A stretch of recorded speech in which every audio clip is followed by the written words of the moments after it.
pemerasan dan pencucian uang. Dan sampai sekarang ini juga penyidik tetap melakukan atau mencari bukti sebanyak-banyaknya.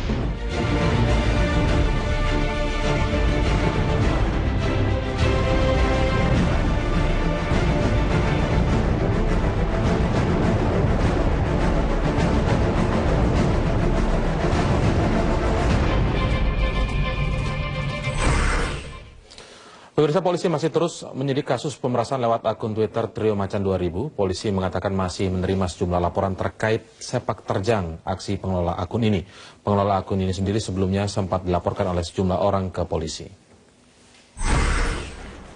Pasca penangkapan 3 orang yang diduga pengelola akun Twitter Trio Macan 2000, termasuk seorang yang bernama Raden Nuh, polisi terus menindaklanjuti kasus ini dengan membuka kemungkinan adanya pelaku lain. Kepala Kepolisian Indonesia, Jenderal Polisi Sutarman menjelaskan modus yang digunakan tersangka cukup beragam. Ya, kita ungkap seluruhnya. Yang jelas kan media itu modus operandinya begitu mungkin ada sesuatu yang tidak pas, di blow up, dicari-cari dengan berita-berita yang negatif. Dan setelah itu nanti dengan berita yang negatif supaya terjadi transaksi, supaya terjadi komunikasi, dan akhirnya dimintain uang dan sebagainya. Itulah yang... Sebelumnya polisi pada Senin lalu sudah menyita sejumlah dokumen dari kantor Raden Nuh yang berlokasi sama dengan kantor sebuah situs berita online. Pengamat sosial media Abimanyu Wahyuwiyat mengecam aksi pemerasan yang dilakukan oleh pengelola akun Trio Macan.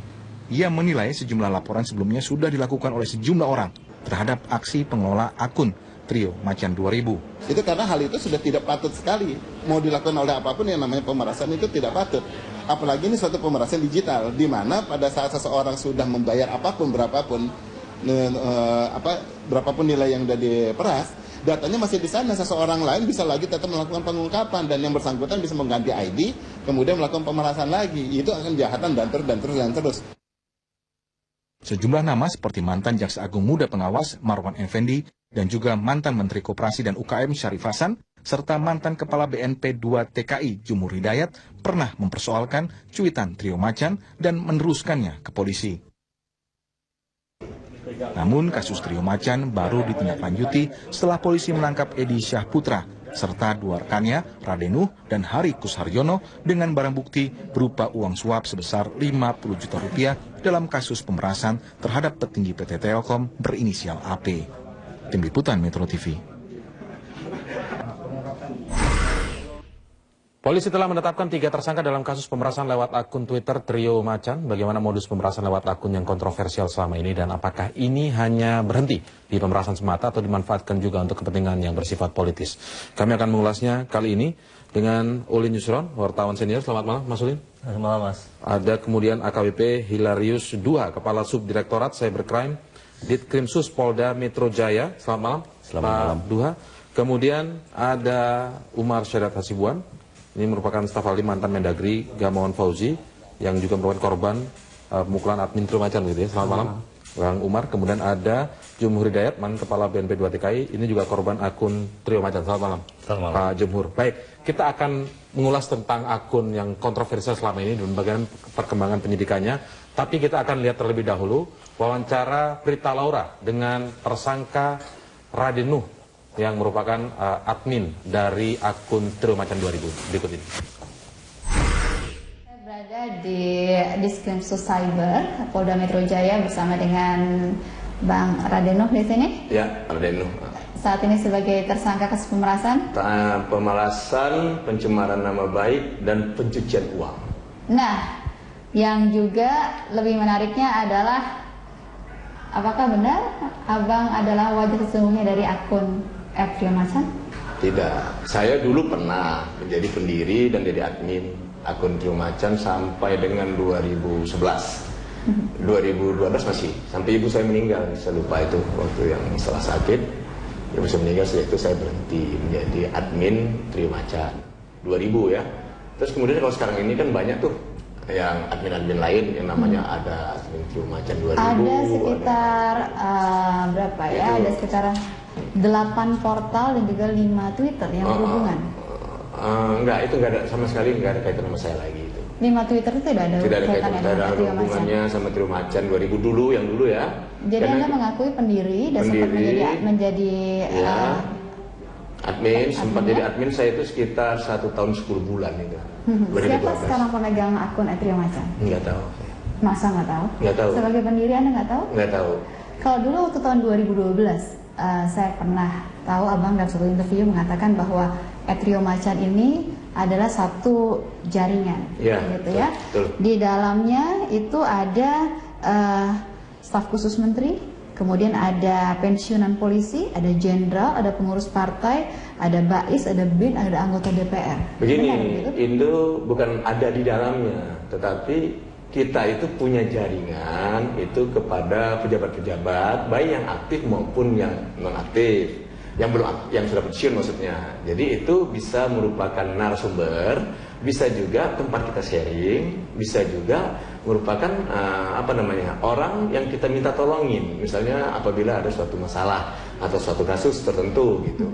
Jadi sifatnya hubungannya itu adalah timbal balik, gitu. Timbal baliknya apa tuh Bang? Artinya kadang-kadang kita memberikan informasi kepada mereka, misalkan ada seperti pencurian minyak ya, pencurian minyak di Pelaju itu merugikan negara sampai dengan 1 triliun.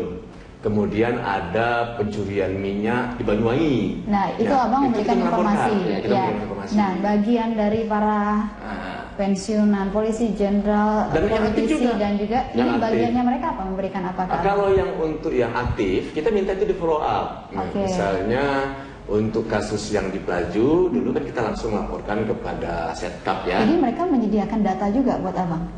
Nggak semua. Ada yang memberikan kita data. Memberikan informasi. Ada yang kita memberikan informasi.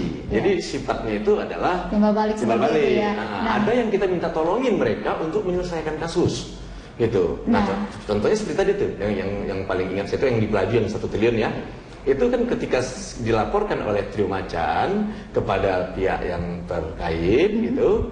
Nah, pada sore harinya langsung Direksi Pertamina melaporkan si pencuri minyak di Pelaju yang 1 triliun setahun itu kepada pihak kepolisian. Nah, jadi ada juga nggak seperti misalnya pesanan? Dari mereka-mereka yang tergabung dalam jaringan menurut Anda tadi, pesanan misalnya ini kayaknya perlu diangkat yang ini, yang ini perlu diangkat, yang ini sudah redam, ada nggak seperti? Jadi begini, kalau yang disebut pesanan itu mungkin kata-kata populernya ya, tapi sebenarnya bukan pesanan. Artinya ada permintaan bantuan untuk diangkat sebuah kasus atau sebuah isu. Nah, itu ada banyak sekali, dan itu tidak hanya kepada para pejabat aktif, pejabat non aktif atau senior-senior kita, tapi kepada siapa saja gitu. Jadi misalkan kayak kemarin itu ya, itu kan pernah ada nenek apa itu yang saya baca itu, nenek terzolimin gitu ya, yang kasus tanah dia yang ada di Makassar. Itu kan datang orangnya ke kantor, kemudian diterima oleh JAP, kemudian dianalisa kasusnya, dan ternyata itu setelah dianalisa hasilnya sangat diyakini telah terjadi penzoliman terhadap orang yang punya tanah gitu. Abang bilang katanya sudah 2012 sudah nggak lagi. Kasus nenek ini kan baru-baru ini. Nah, itu berarti kan, masih dong di Trio Macan. Di JAP saya bilang tadi kan. Yang di JAP-nya. Ya, kita akan lagi bicara dalam Trio Macan nih. Nah, dari JAP isu tersebut bagaimana kaitannya dengan JAP? JAP ini kan adalah tangan JAP, Jaringan Advokat Publik, itu adalah tangan atau organnya kawan-kawan untuk di dunia nyata gitu, melaporkan misalkan kayak kemarin itu korupsi Telkom ya, itu kepada Jaksa Agung langsung melaporkan korupsi Telkom yang akuisisi ini kepada KPK. Jadi berhubungan juga ya, JAP ini memberikan masukan juga kepada Trio Macan begitu ya. Ya, itu penggalan pertama wawancara Berita Laura dengan Radenu, tersangka yang merupakan pengelola dari akun Trio Macan. Nanti kita akan lanjutkan lagi, tapi saya ingin minta komentar dulu dari para korban yang pernah bersinggungan dengan akun Trio Macan ini, terutama mungkin Bang Umar bisa cerita, bagaimana Anda melihat pernyataan Radenu seperti itu? Ingin diminta untuk kasus diangkat, sehingga pekerjaannya adalah seperti itu sebenarnya, mengungkap kasus-kasus menurut versinya. Bagi saya, Radenu ini seperti pemain sinetron. Jadi dia bisa memutarbalikkan fakta, apa yang dia lakukan dia membenarkan apa kesalahan yang dia lakukan. Contoh misalnya, ketika awal saya bersinggungan dengan Raden Nuh itu, dia fitnah saya bilang ke dia, kalau kau memang, kalau Anda memang merasa saya bersalah, silakan lapor ke pihak hukum gitu. Terus dia balas dengan kalimat yang bagi saya itu sudah tidak bisa ditolerir lagi. Itu melalui media sosial, media sosial, media sosial. Oke. Terus saya datangin dia, saya tanya ke Abdur Rasid, saya tanya ke dia, ini sebenarnya yang memegang admin Trio Macan ini sekarang siapa? Abdur Rasid itu siapa? Abdur Rasid waktu itu sebagai staf khusus Menteri Menko Equin ya. Menko Perekonomian. Iya, Pak Rajasa, saya tanya, dia bilang, sekarang saya bukan adminnya lagi, kalau begitu siapa? Saya bilang itu. Dia jawab Raden Nuh. Saya tanya sekarang Raden Nuh di mana? Ya, Rasid jawab waktu itu di rumah sakit Salemba, rumah sakit Tamrin di Salemba. Saya samperin. Begitu saya samperin, kebetulan waktu itu dia lagi makan, nungguin ibunya sakit di rumah makan Stick and Beat di depan rumah sakit Tamrin Internasional. Saya datang, dia kebetulan duduk di pintu masuk. Ya. Begitu datang, dia langsung berdiri. Anda mau cari Trio Macan? Iya, saya Trio Macan. Nah, at that time, waktu itu dia bersama dengan Herikus Harjono, Benikus yang sekarang menjadi tersangka, terus Benikus Bandoro. Nah, ketika saya samperin itu, saya foto dia, terus dia marah. Mereka mengaku para admin dari Trio Macan? Ya, jadi setiap mereka ini memegang iPad ya. Ya. Waktu itu sempat terjadi adu fisik? Iya, adu fisik. Adu fisik sama dia. Makanya saya melaporkan ke Polres Jakarta Pusat, itu pasal penganiayaan. Karena sangat sulit bagi saya kalau melaporkan dia masalah pasal pencemaran nama baik. Oke, kita simpan dulu. Nanti kita lanjutkan lagi cerita Pak Umar ini. Saya ingin ke Pak Jumur dulu. Pak Jumur, waktu itu awal ceritanya bagaimana Anda bersinggungan dengan akun Trio Macan? Ya, tiba-tiba orang bilang, lu dijelek-jelekin tuh, dibully. Saya nggak biasa main Twitter kan. Ya. Tapi punya ya akun Twitternya? Ya, kalau nggak salah setelah itu saya punya ya. Saya jadi, ya, terima kasih tuh, saya jadi ahli main Twitter juga sekarang.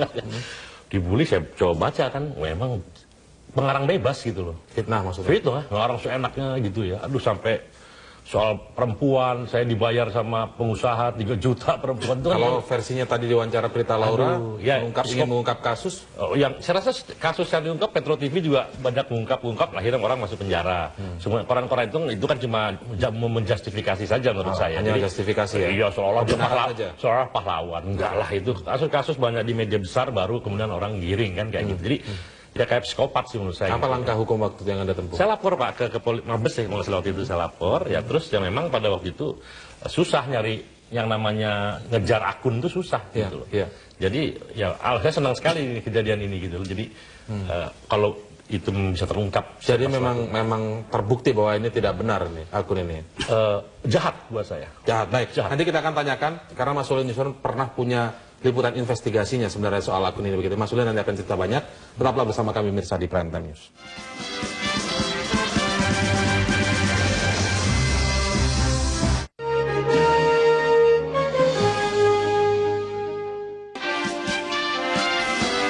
Ya, sekarang saya akan minta tanggapan dari Mas Ulin Yusron.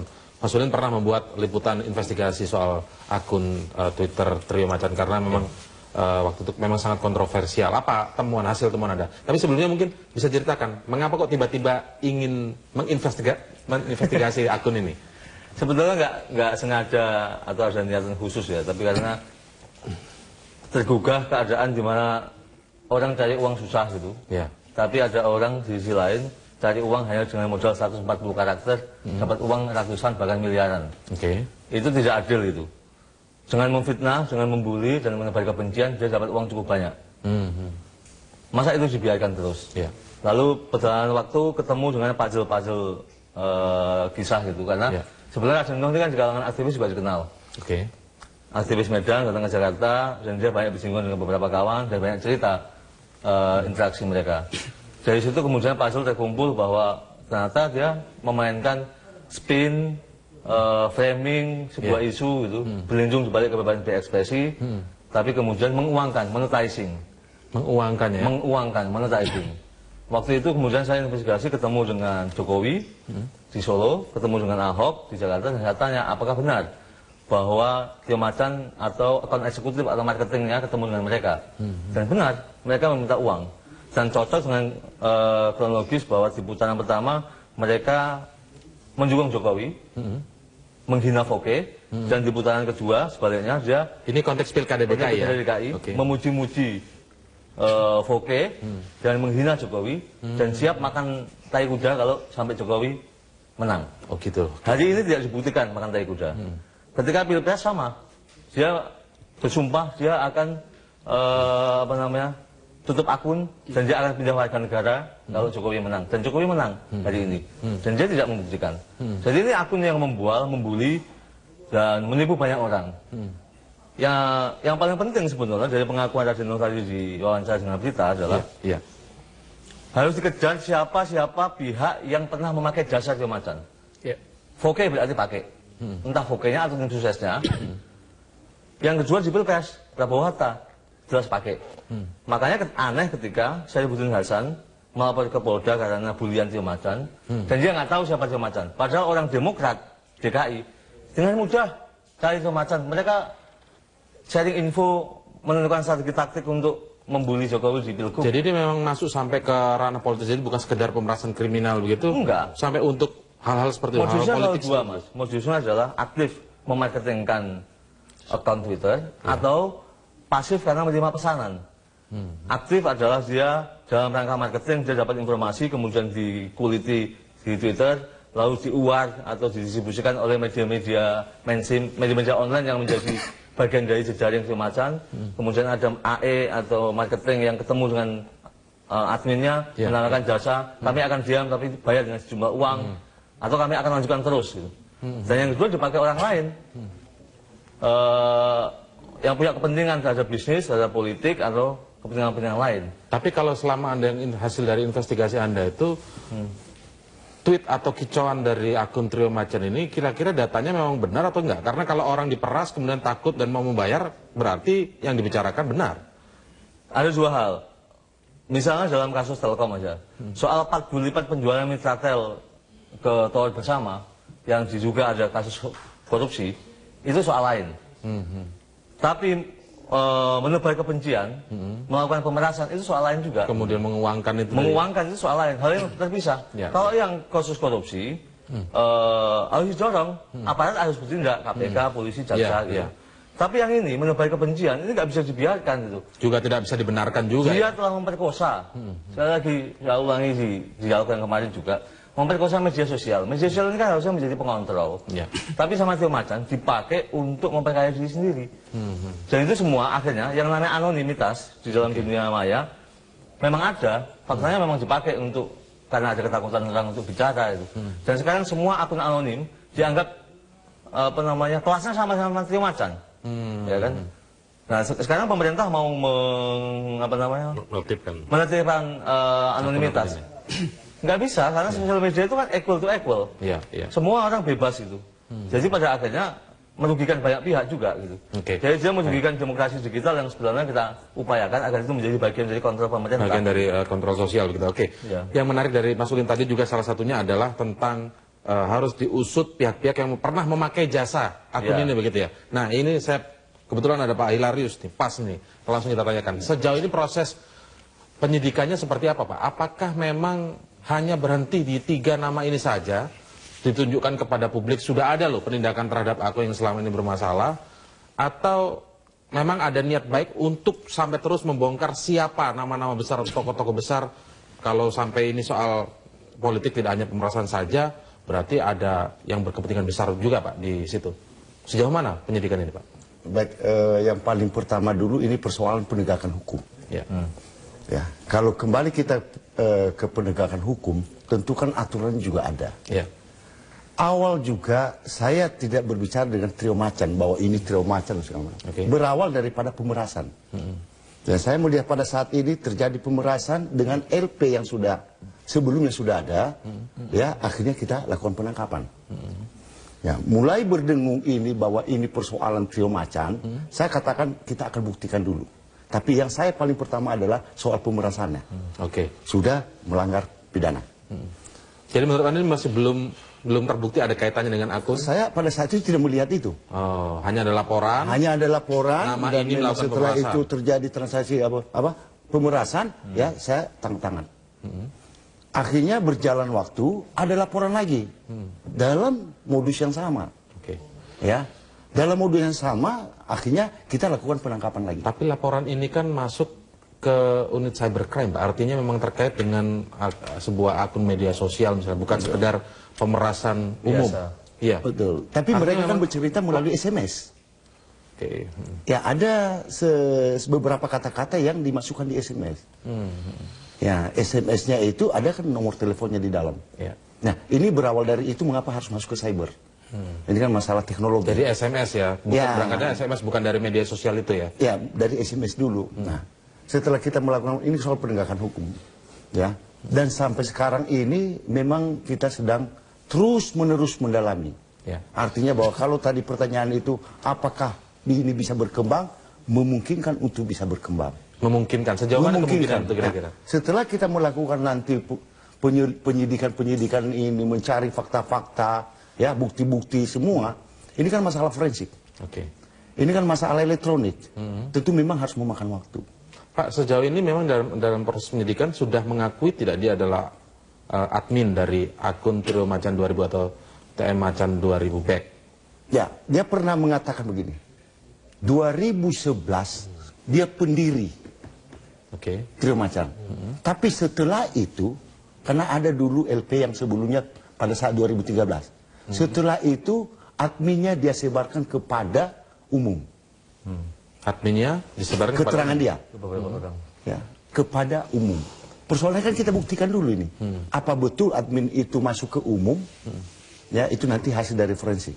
Ya. Baik, sekarang saya akan ke... Ada clue-nya, Mas. Sebenarnya.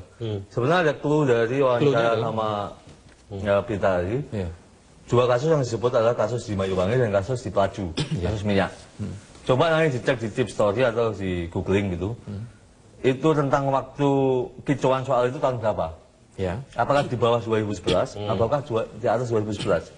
Kalau ternyata kicauan itu adalah setelah 2011, artinya dia masih influence, masih aktif. Ya. Dan itu hanya alibi dia bahwa saya nggak ikut-ikutan. Saya dulu pernah bikin tapi kemudian saya serahkan ke beberapa orang. Itu alibi untuk menghilangkan jejak dia.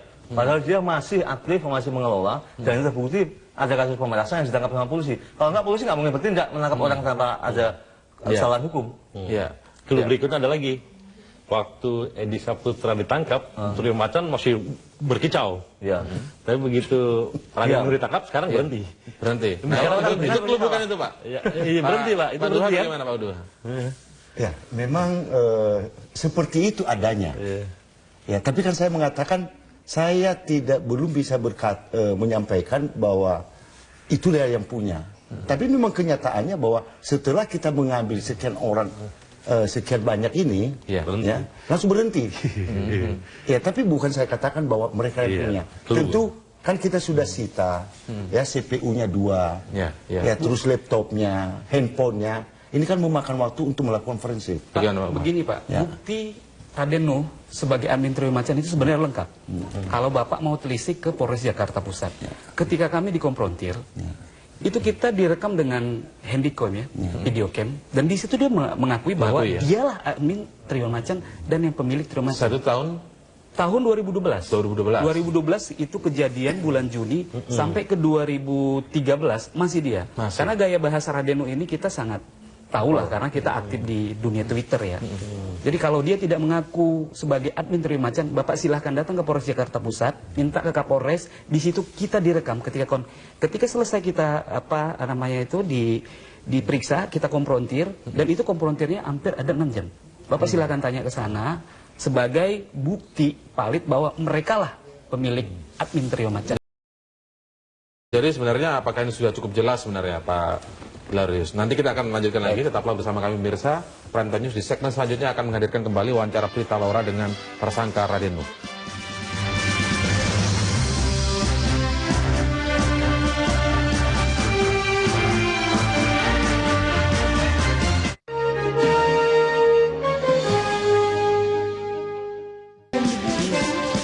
Dan sebelum kita lanjutkan perbincangan di studio, kita akan lihat kembali wawancara Berita Laura dengan tersangka Raden Nuh. Berikut ini. Nah Bang, kalau saya kan followernya Trio Macan juga, setiap hari nih saya baca nih di Twitter dari Trio Macan. Kalau saya menangkap ada menyerang orang-orang tertentu, begitu Bukan ya? menyerang. Itu sebenarnya bagaimana? Apakah Bukan memang menyerang, ada tadi dibilang permintaan bantuan itu juga permintaan itu juga termasuk ke dalam itu juga? Jadi gini, ketika saya mengelola itu dan itu nilai-nilai itu kan kelihatan kan diwariskan terus sampai sekarang, tapi saya nggak tahu ya karena bingung juga kita ngelihatnya. Ada Trio Macan 2000 pakai nolnya gede lah, bingung, saya juga bingung kadang-kadang melihatnya itu yang mana yang betul gitu kan. Nah jadi ini Anda nggak tahu? Nggak tahu. Tidak saling tahu menau. Tidak tahu menau. Akun Twitter yang saya berhubungan ini. Bagaimana hitungannya? Mereka punya analisa sendiri. Ada analisa mereka sendiri. Sekarang kan itu kan untuk mengelola itu butuh orang kan saya pernah baca ada butuh orang 24 jam. Dulu itu waktu saya masih aktif itu 16 orang. Waktu saya masih aktif ya. Iya. Nah kemudian karena seorang nggak pernah tidur tuh aku betul. 24 jam. 16 orang. Biaya operasional dari mana, Pak? Mana ada biaya? Masa nggak ada biaya? Ngetik kok ada biaya? Gimana sih Mbak? Ya, kan ada biaya nggak? Ada 16 orang yang harus standby terus. Pertama dia tidak ada biaya. Yang kedua dia tidak berada di satu tempat, ya. Yang ketiga, mereka ini kan semuanya punya profesi. Ya, saya misalnya sebelumnya waktu jadi admin. Saya siapa sebelum jadi admin? Tidak ada misalnya kemudian ada orang datang terus kemudian tolong dong diangkat isu ini sekian gitu. Tidak ada. Siapa yang pernah membayar mengangkat sebuah isu? Datang orangnya, tunjukkan. Tidak pernah ada. Itu fitnah. Nah, jadi Bang, kalau tadi ini luar biasa, Abang sampai tahu ketika mau ditangkap. Tahu. Apakah berarti jadi jaringan Abang ini luar biasa ya? Kan nggak jaringan saya saja. Bisa sampai sejauh mana Bang? Sampai ke pemerintahan? Saya ini kan orang Republik Indonesia. Orang Republik Indonesia, tentu saya punya teman banyak di kepolisian, di Mabes Polri, di TNI AD, di TNI TNI AD terutama ya, di mana-mana gitu ya. Dan saya itu tidak memberikan. Semua orang punya teman seperti itu loh Bang. Ya karena kan memperhatikan saya. Tidak ada biaya, tidak ada yang membiayai, tidak ada fee. Begitu katanya Mas Ulin, Pak Umar, Pak Jumhur. Nanti kita akan komentarnya setelah jeda berikut ini. Tetaplah bersama kami di Prime Time News.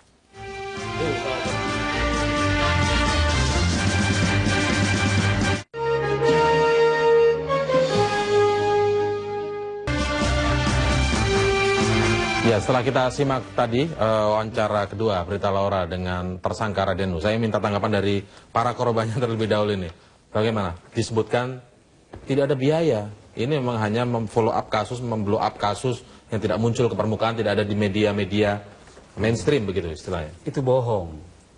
Masa nggak ada biaya? Contohnya yang terkait dengan Anda misalnya. Ketika saya ketemu sama mereka itu admin yang bertiga ini, itu pegang iPad, masing-masing iPad. Ya pertama seperti yang dibilang Mas Ulin, bayar pulsa itu dari mana? Yang saya lihat modus dari mereka ini adalah, mereka itu sudah memantau jauh lebih dahulu sebelum mereka nge-tweet korban-korban dari pemerasan Trio Macan. Jadi sama seperti saya di kasus saya. Ini kan sudah lama sebenarnya perseteruan saya sama dia. Tapi ketika saya bertemu sama mereka, sama admin Trio Macan ini, terus mereka langsung, ini mohon maaf ya, di situ juga ada Bais, ya, di situ juga ada polisi. Ketika sebelum teman-teman yang lain dari saya itu datang. Jadi kalau dia bilang dia tidak memiliki biaya, itu bohong besar. Masalahnya begini, Raden Nuh ini pemain watak, menurut saya bandit, penjahat yang bisa memutarbalikkan semua fakta seolah-olah dia yang benar. Ketika kasus saya dengan dia langsung men-tweet di Twitter mengklarifikasi bahwa dialah yang benar, padahal tidak. Jadi modus mereka ini ya, seperti yang dibilang Mas Ulin tadi itu sebenarnya ada yang menurut saya di belakang dari mereka. Kalau boleh itu. saya tahu, waktu itu Anda melakukan langkah hukum kan? Ya. Mengambil langkah hukum. Saat itu follow up-nya seperti apa? Akhirnya kasusnya seperti apa sih? Itu kan 2012 waktu itu, kalau tidak salah ya. Jadi setelah saya laporkan, terlebih dahulu kan nama adik angkat saya waktu itu Judika Gultom yang benar-benar memang jadi korban penganiayaan. Itu kami minta visum, terus kita laporkan ke polisi at that time, malam itu. Setelah kita laporkan, kita dikonfrontir, mereka minta damai. Minta damai ke saya, udahlah. Karena kebetulan kan teman kan. Kebetulan teman, dia minta damai, saya bilang ya nggak bisa. Tapi waktu itu sempat diminta atau diminta sejumlah uang atau apa waktu ketika melakukan fitnah di Twitter itu? Pejabat di Kemendagri ada. Ada korbannya. Ada korbannya juga? Ya. Ini berbeda lagi nih ya? Berbeda. Kalau saya nggak, karena mereka tahu siapa saya kan. Itu tujuannya hanya membenci Anda maksudnya begitu? Membenci saya karena Radenu itu pernah meminta tolong kepada saya, karena kebetulan saya menjabat sebagai staf khusus Menteri Dalam Negeri, minta tolong ke saya untuk menjadi direksi di salah satu BUMN. Tapi saya langsung jawab saya nggak bisa. Itu si Radenunya sendiri ya? Mungkin latar belakangnya dari situ. Oke, kalau Pak Jumhur seperti apa? Waktu itu sempat diperas juga, dimintai uang, sejumlah uang juga? Iya, jadi ada kayak staf khusus saya gitu ya. Terus itu dulu kalau mau beresin kayak gini suruh bayar, dia bilang. Ada orang yang bisa ngurus-ngurus lah. Wah, saya dengar kayak gitu makin sebel aja saya. Masuk saya tweet lagi, wah saya jadi kayak bully-bulian. Sempat bertemu tidak dengan? Enggak lah, saya nggak ngurusi kayak gitu. Saya ketemu sama orang-orang seperti itu. Pengen ngemplang kalau saya ketemu. Terus langkah hukumnya saat itu selesai tidak? Sampai katakan saya lapor saja ke polisi. Tapi ya itu. Bahkan Menkominfo tuh saya berkali-kali ketemu di istana lah, lagi bicara ya. Pak, saya Tifatul ya. Pak Tifatul ini gimana, masa nggak bisa nangkep kayak begini, Anda ini menteri kan? Saya bilang, sebentar Pak Jumbo, sebentar lagi dapat nih, dia bilang gitu ya kan. Kita udah dikit lagi dapat nih, dia bilang. Tapi kan dikit lagi kok nggak dapat juga, Pak Tifatul tuh.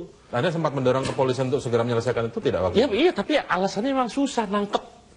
Akunnya itu susah, Pak. Jadi akhirnya dibiarkan. Nah, kalau ini kan tertangkap tangan. Oke. Nah, memang mungkin uangnya sempat diberikan tidak? Oh, tidak. Nah, makanya saya senang. Ternyata ada orang yang menjebak. Mungkin pada saat itu kalau saya juga mau menjebak, dapat juga, jangan-jangan gitu kan. Cuman saya kan banyak urusan lah. Yang penting orang ngadepin orang gila, saya udah matiin aja. Akhirnya ya udah kita saya malah ledek. Nah, Anda ternyata ya pemeras, saya dimintain duit, saya bilang. Dia dibully juga sama orang-orang. Wah, ternyata kamu cuma gitu-gitu. Dari hasil perasaannya itu. Untuk menjalankan modus mereka, karena kan setiap mereka memeraskan itu mereka bagi-bagi. Terima macannya. Mas Ulin, kira-kira mau follow up tadi soal biaya tidak ada sama sekali. Hasil temuan Anda sempat minta berapa biaya nominalnya gitu? Misalnya kalau Anda sempat menemui Jokowi waktu itu sebagai gubernur, kemudian Ahok begitu ya, maju sebagai calon wakil gubernur waktu itu ya, konteksnya masih pilkada DKI. Itu memang real ada permintaan sejumlah uang itu? Menurut Jokowi ada permintaan miliaran, tapi angkanya nggak ngomong persis ya. Hal yang sama saya tanyakan ke Ahok dan jawabannya sama. Tapi yang paling penting ini yang kita bantah dari wawancara terakhir dia tadi adalah apa yang dilakukan Firmasan itu bukan kebebasan berekspresi, bukan bagian dari untuk membongkar kasus korupsi juga bukan. Tapi dia menunggangi kebebasan berekspresi, menunggangi penulisan kasus korupsi untuk kepentingan pribadi. Makanya yang disasar adalah orang-orang yang punya masalah hukum. Mau berperkara dengan kasus korupsi, ada persoalan rumah tangga atau apa, orang yang bermasalah. Dia nggak berani menyerang orang yang baik-baik. Saat yang sama, dia kemudian membela koruptor. Misalnya dia adalah penguat dari Anas Urbaningrum. Dia membela Anas Urbaningrum, dan dia yang menista KPK. Sementara semua publik membela KPK sebagai salah satu tulang punggung untuk membela. Jadi bertentangan sama tagline-nya sendiri begitu ya? Iya, itu dalam banyak kasus dia justru begitu. Dalam kasus Marwan Effendi, soal 40 lipat benar tidaknya kasusnya yang melibatkan Marwan Effendi itu soal lain. Tapi dia kemudian membuli Marwan Effendi, menjelek-jelekan Marwan Effendi, kemudian dia menawarkan sejumlah perdamaian dan uang. Apakah ini memang hanya kepentingan pribadi dalam konteks uang itu saja? Ataukah di mana letaknya nama-nama besar tadi yang sempat kita ulas bersama? Nanti kita akan lanjutkan lagi. Tetaplah bersama kami di Prime Time News.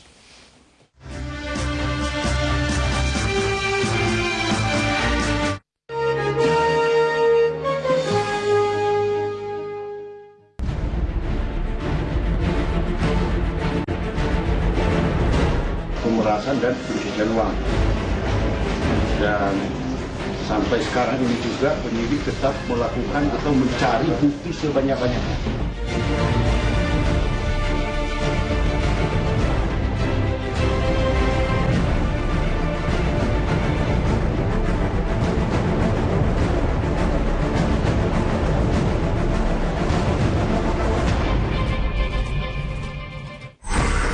Memang saat ini sudah ada 3 tersangka yang ditetapkan oleh polisi. Tetapi apakah memang nanti dengan cara mengikuti siapa yang pernah menggunakan atau meng-hire akun Trio Macan ini akan bisa terbuka nama-nama besar di balik semua itu. Akan bisa terbukakah, Mas Ulin? Kalau memang kemudian men-trace atau mengikuti siapa para penggunanya akun ini begitu dengan membayar sejumlah biaya lalu menyerang lawan-lawan yang diinginkannya misalnya. Apakah akan terbuka kemudian ada nama besar di balik itu? Sebetulnya yang menarik karena Twitter, hal juga website, jejak digital itu nggak hilang. Jadi jejak digital tetap ada dan bisa direcovery. Nah sekarang tinggal dibandingkan aja. Pada kurun waktu tertentu dia ngomong apa, belain siapa, dia ngomong apa atau nyerang siapa, disosokkan dengan keadaan waktu itu. Mereka yang pernah memakai jasa Trio Macan, yang diuntungkan oleh Trio Macan, itulah yang kemudian bisa dipanggil, dimintai keterangan. Yang dua contoh yang paling gamblang adalah Pilgub DKI, Voke and the Gang, dan Pilpres adalah Prabowo Hatta and the Gang. Lingkaran-lingkaran mereka itulah yang kemudian pasti tahu, karena mereka berhubungan. Ada transfer feeding informasi, juga ada transfer uang, itu pasti, karena nggak mungkin gratis, nggak ada makan siang gratis, dan nggak ada pulsa yang juga tiba-tiba datang sendiri kalau nggak beli. Tinggal dicari. Kalau ini kemudian gagal, nggak bisa menemukan, maka keinginan kita untuk menggulung semua akun-akun anonim yang menista, kita akan gagal. Jadi ini ujian ke depan adalah kalau Trio Macan kali ini tergulung, maka akun-akun anonim yang lainnya juga akan berpikir bahwa nggak bisa menggunakan anonimitas untuk membuli, menebar kebencian, kemudian memecah belah. Bayangkan coba, Trio Macan yang pertama kali ngomong Jokowi PKI. Jokowi adalah orang Tionghoa, orang kafir. Kebangetan akun itu. Ini sebenarnya sudah diusut sejak awal seharusnya. Iya, dan dia menggunakan cara sebagai alat untuk memecah belah bangsa Indonesia. Dibiarkan. Menebar kebencian ini nggak boleh gitu. Termasuk juga adalah media-media online yang dipakai oleh Trio Macan untuk menebar kebencian. Baik. PKS Piungan, Zawatuna, At-Tahmah, VW Islam. Media-media yang selama ini menjadi corong cuitannya Trio Macan. Mereka itu perlu itu. Itu memang sengaja ditektokan begitu. Tektokan itu karena saling menguntungkan, saling menunggangi, saling memanfaatkan. Tapi terbukti bahwa di dalam jejak digital, gerombolan ini itu menggunakan platform media dan media sosial sebagai alat untuk mempengaruhi orang. Efektif.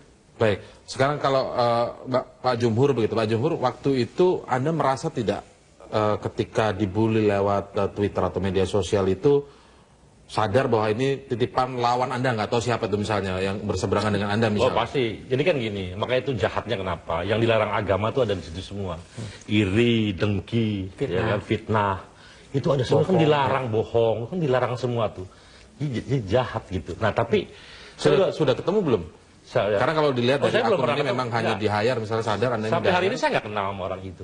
Ya, saya nggak kenal. Tapi saya ketika ngelihat Menkominfo Pak Tifatul yang tertinggi kan urusan IT itu, nggak bisa nangkep, saya udah puyeng juga. Emang susah dibiarin begitu ya. Jangan-jangan emang susah nangkep orang ini gitu loh. Oke, waktu kalau konteks kasusnya Pak Umar, waktu itu sempat berbincang dan direkam begitu ya? Iya, saya rekam. Saya baca transkripnya begitu, kalau waktu itu kalau tidak salah Radenu bilang bahwa bukan dia waktu itu yang menjalankan sebagai adminnya, tapi ada orang lain. Nah ini sudah ketemu tidak? Atau memang Anda yakin bahwa itu adalah dia? Oh saya yakin dia, karena ketika saya pertama kali ketemu, kan dia langsung bilang, kau mau cari Trio Macan? Iya, kita admin Trio Macan. Nah, itu ada 3 waktu itu. Pertama Benikus Bandoro, terus Harikus Sarjono, Radeno. Nah, yang belum tertangkap ini Benikus Bandoro. Karena dia juga saudaraan, Pak. Saudaraan sama Harikus Sarjono.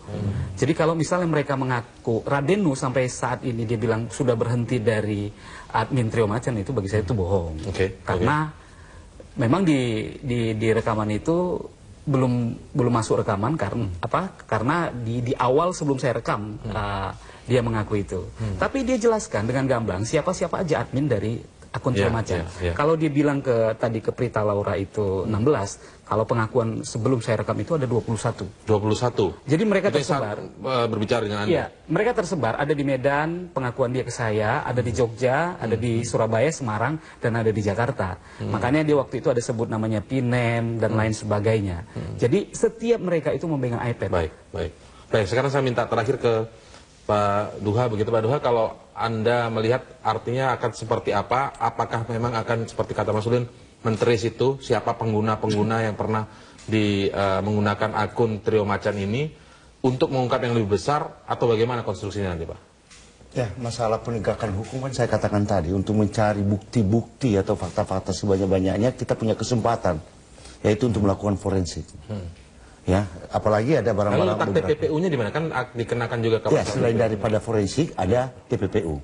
Ya, TPPU juga kita akan melihat aliran dana kemana saja atau datang dana itu dari mana saja. Oke, ini bisa berkembang. Bisa berkembang. Dari satu kasus pemerasan yang Telkom kemudian bisa mungkin melanjutkan seperti yang disebutkan oleh Pak Jumhur, misalnya jalan Pak Jumhur, kemudian lanjutan dari yang dialami oleh Pak Umar misalnya. Bisa saja, karena kita juga kemarin menghimbau kalau ada korban-korban yang lain, tolong segera melaporkan. Sebenarnya boleh nggak? Ya, silakan. Pak, saya mau nanya, Pak. Ya. Apa memang nggak mungkin ada akun fitnah ditangkap bukan tertangkap tangan, tapi memang nyari akunnya gitu loh. Jadi forensik digital. Forensik digital. Ah, ini dia nih yang main-main nih gitu. Nah itu yang selama ini tidak berhasil polisi itu, Pak. Nangkap karena Bapak kan tertangkap tangannya kan, bukan karena dengan cara tertentu, disitulah orang lagi ngetik-ngetik, lagi memfitnah tuh, atau lagi memeras dengan ketik-ketik, tangkap, Pak, kan bukan dari itu. Nah itu mungkin nggak pertanyaan saya, Pak? Ya mungkin dengan tersitanya. Nggak, seandainya lain waktu nih, ada akun lagi yang meres-meres kayak gitu, bisa nggak melalui jaringan apa tuh Pak Ulin? Ya bisa, tapi saya nggak mungkin menjelaskan semua detail mungkin. Oke, ini masuk ke materi teknik ya. Teknik. Baik. Satu hal Mas sebentar Mas.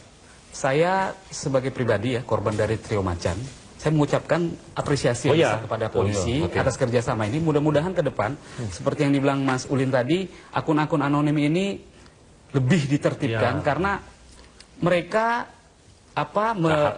jahat lah itu, mengorbankan demokrasi untuk kepentingan pribadi dari akun-akun kalau yang anonim bersifat ini. seperti itu akun anonimnya begitu ya. Baik, sayang sekali waktu kita sudah habis, tapi nanti kita akan lihat bagaimana perkembangan kasus ini. Pak Ilarus, terima kasih telah bersama kami. Mas Ulin, terima kasih. Dan Pak Jumhur serta Pak Umar, terima kasih telah bersama kami di Prime Time News. Mantap. Ya, dan saat lagi Prime Time News akan hadir dengan sejumlah informasi lainnya. Sesaat lagi usai jeda berikut ini.